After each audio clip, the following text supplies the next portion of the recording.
bonjour. Now in this lecture हम पढ़ने वाले हैं that structure of sentence in French. जैसे कि आपको ना फ्रेंच में कोई सेंटेंस फ्रेम करना है ना, तो उसका स्ट्रक्चर कैसा होगा, यानी उसका फॉर्मेशन, हम कैसे उस सेंटेंस को लिखेंगे, तो वो हम आज इस लेक्चर में सीखेंगे.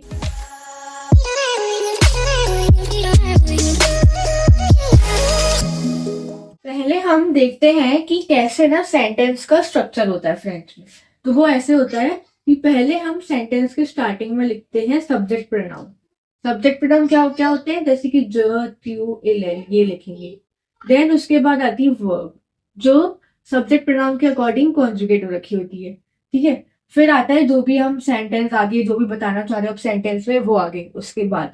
ठीक है. तो पहले तो हम लिखते हैं subject pronoun and then verb, जो सब्जेक्ट प्रोनाउन के अकॉर्डिंग कॉन्जुगेट होती है. जैसे कि अगर ईआर है तो वो जैसे भी मैंने आपको सिखाया था कॉन्जुगेशन ईआर का, आईआर का, आरई का, वैसे ही कॉन्जुगेशन जो भी सब्जेक्ट प्रोनाउन है उसके अकॉर्डिंग हम उसको कॉन्जुगेट करेंगे वर्ब को. फिर आगे जो सेंटेंस में आप बोलना चाह रहे हो, बताना चाह रहे हो, वो इसके बाद आएगा सब. ठीक है.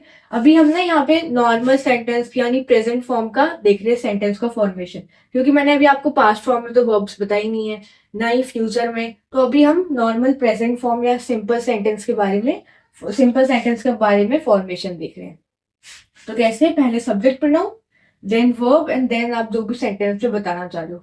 और सब्जेक्ट प्रोनाउन में भी अगर देखो, जैसे कि आपने लिखा है एल और या फिर एल, तो ना आप इनकी जगह एल में, एल की मतलब अगर एल है तो आप एल की जगह कोई बॉय का नेम भी लिख सकते हो, क्योंकि एल क्या है, एल का मीनिंग होता है दैट ही, और ही का मतलब क्या हो, वो कोई ना मैस्कुलिन पर्सन को रिप्रेजेंट कर रहा है. तो आप एल की जगह कोई बॉय का नेम भी लिख सकते हो, सब्जेक्ट प्रोनाउन की जगह कोई बॉय का नेम लिख दिया आपने एल को रिप्लेस करके.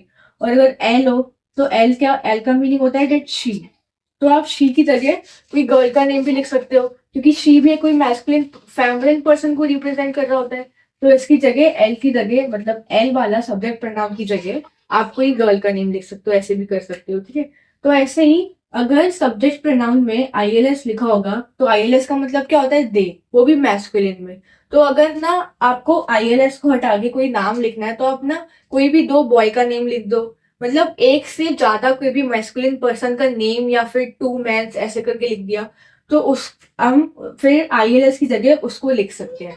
और अगर आपने जैसे कि कोई गर्ल का नेम लिया एंड बॉय का नेम लिया, लाइक मैरी एंड पॉली, तो आप आईएलएस की जगह एक गर्ल और बॉय का नेम भी लिख सकते हो, क्योंकि वो उसकी जगह भी रिप्लेस हो जाता है. और अगर E double L E S है तो E double L E S क्या होता है, मतलब फेमिनिन में इसका मीनिंग होता है दे, और ये फेमिनिन पर्सन का प्लूरल में रिप्रेजेंट करता है. जैसे कि आपने जो कोई दो गर्ल का नेम लिख दिया या फिर कोई भी फीमेल पर्सन एक से ज्यादा आपने ऐसे लिखी प्लूरल फॉर्म में, तो हम E double L E S को उससे रिप्लेस कर सकते हैं. बट अगर हम एक गर्ल और बॉय का नेम ले रहे हैं तब हम ना E double L E S से उसको रिप्लेस नहीं कर सकते. ओनली आई डबल एस में ऐसा होता है कि आप एक गर्ल और बॉय दोनों सब साथ में है, तो उसमें हम आई एल एस से उसको रिप्लेस कर देंगे, मतलब उस आई एल एस की जगह उसको लिख देंगे, यानी मैं ऐसे बोलना चाह रही हूँ. ठीक है. तो ऐसे हम स्ट्रक्चर करते हैं सेंटेंस का. ओके. एल की जगह हम ये भी लिख सकते हैं, एल की जगह हम ये भी लिख सकते हैं. ऐसे करके मैं आपको इसलिए बता रही हूँ ताकि ना आप ये नहीं सोचे कि जब भी हम मतलब सेंटेंस का फ्रेम करेंगे फ्रेंच में तो सबसे पहले हम सब्जेक्ट प्रोनाउन ही लिखेंगे, मतलब ज, ट्यू, एल, एल ऐसे लिखेंगे. नहीं, आप कोई नेम भी लिख सकते हो. जैसे कि एल लिखा है तो एल की जगह आपने कोई बॉय का नेम लिख दिया, तो आप ऐसे करके भी लिख सकते हो.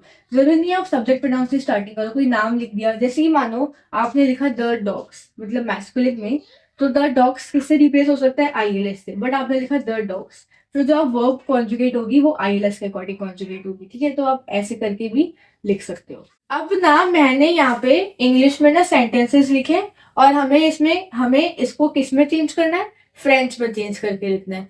तो ना इससे आपको क्लियर हो जाएगा कि कैसे हम फ्रेंच में सेंटेंस का फॉर्मेशन करते हैं, वो और ज्यादा अच्छे से बेटर आपको समझ आ जाएगा. तो जैसे कि पहला है that Marie is going to the school. अब हमें इसे किस में करना है, फ्रेंच में. तो फ्रेंच में स्ट्रक्चर क्या होता है सेंटेंस का, कि पहले हम लिखते हैं सब्जेक्ट प्रोनाउन. तो देखो यहाँ पे लिखा है मारी. मारी मतलब क्या हुआ, E double L E, she. हम सब्जेक्ट प्रोनाउन लिखेंगे तो कैसे लिखेंगे, ई डबल एल ई.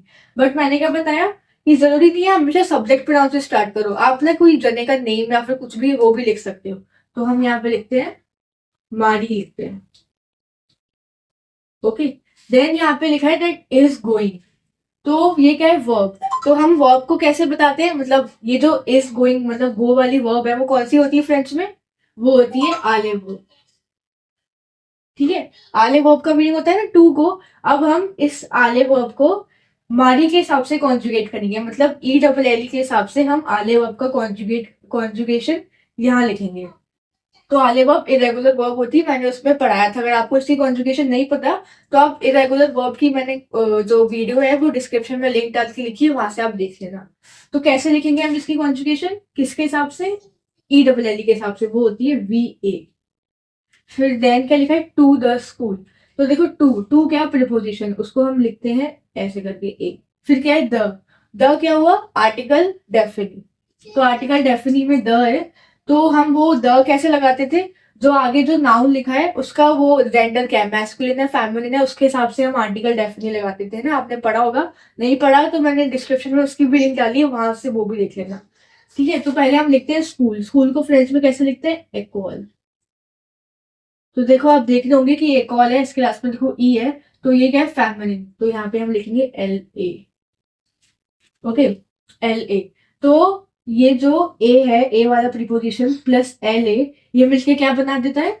अब मैंने आपको आर्टिकल कॉन्ट्रैक्ट में पढ़ाया था कि जो ए वाला प्रीपोजिशन है उसके बाद अगर आर्टिकल डेफिनी ये आता है तो वो मिलके बना देते हैं आर्टिकल कॉन्ट्रैक्ट। तो ये मिलके बना दिया ए एल ए।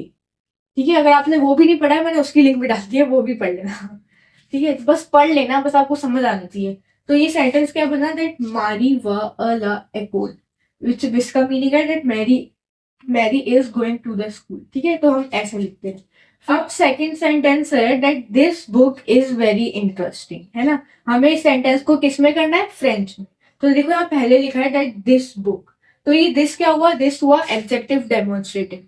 तो वो एडजेक्टिव डेमोन्स्ट्रेटिव है, वो कैसे लगता है कि वो जो आगे जो उसके नाउन है वो मैस्कुलिन है, फेमिनिन है, प्लूरल है, उसके अकॉर्डिंग हम ये जो आर्टिकल डेमोन्स्ट्रेटिव है वो लिखते हैं। अगर किसी ने आर्टिकल डेमोन्स्ट्रेटिव भी नहीं पढ़ा है तो मैंने उसकी लिंक भी डिस्क्रिप्शन में डाली है, तो वहां से पढ़ लेना। ठीक है, तो कैसे लिखेंगे, पहले हम लिखते हैं कि बुक को फ्रेंच में क्या बोलते हैं वो लिखेंगे, फिर उसके अकॉर्डिंग अगर वो मैस्कुलिन है फेमिनिन है उसके अकॉर्डिंग हम एग्जेक्टिव डेमोन्स्ट्रेटिव लगाएंगे। तो बुक को बोलते हैं लिव।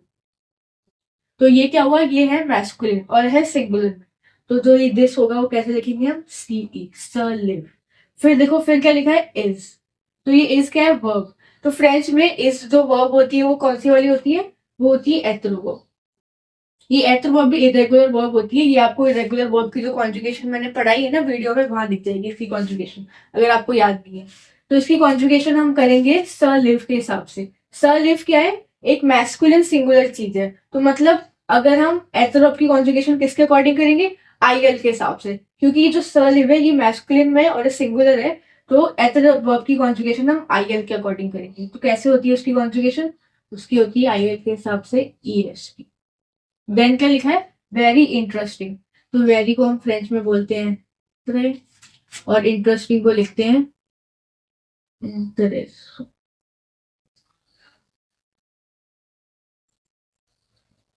ओके, तो ये सेंटेंस क्या बना, sir live the tres intereso, विच जिसका मीनिंग है that this book is very interesting. तो हम ऐसे इसको फ्रेंच में लिखेंगे। फिर थर्ड सेंटेंस क्या है, that I drink coffee every morning, है ना। तो देखो पहला क्या लिखा है, आई, ये है सब्जेक्ट प्रोनाउन। तो फ्रेंच में आई किसको बोलते हैं अपन, ज को। तो यहाँ पे लिखेंगे ज। फिर क्या है, ड्रिंक, ये है वर्ब। तो फ्रेंच में कौन सी वर्ब का मीनिंग टू ड्रिंक होता है, वो होती है बुआर। ये आरी एंडिंग वर्ब होती है। आरी एंडिंग वर्ब में भी एक्सेप्शन वाली आरी एंडिंग वर्ब, तो इसकी कॉन्जुगेशन मैंने उसमें पढ़ाई है, आप वर्ब्स वाले में देख सकते हो अगर आपको याद नहीं है। तो इसकी कॉन्जुगेशन कैसे होती है जो के हिसाब से, इसकी होती है बी ओ आई एस। इसका मीनिंग बॉय वर्ब का मीनिंग टू ड्रिंक होता है। तो ये ड्रिंक वर्ब का, ड्रिंक की जगह हमने बॉय वर्ब का कॉन्जुगेशन लिख दिया जो के हिसाब से। फिर क्या लिखा है, कॉफी। कॉफी को हम फ्रेंच में बोलते हैं cafe. Then every morning, every morning को हम लिखते हैं टू ल माते।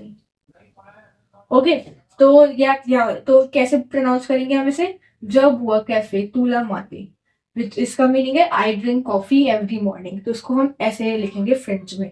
देन फोर्थ है that we want to learn the French language, और हमें इसे किस में करना है, हमें इसमें करना है फ्रेंच में। तो देखो पहला है वी, तो वी क्या लिखते हैं हम फ्रेंच में, वी को हम फ्रेंच में लिखते हैं नू। सब्जेक्ट नाउन आपने पढ़ा है ना, नू, इसका मीनिंग वी होता है।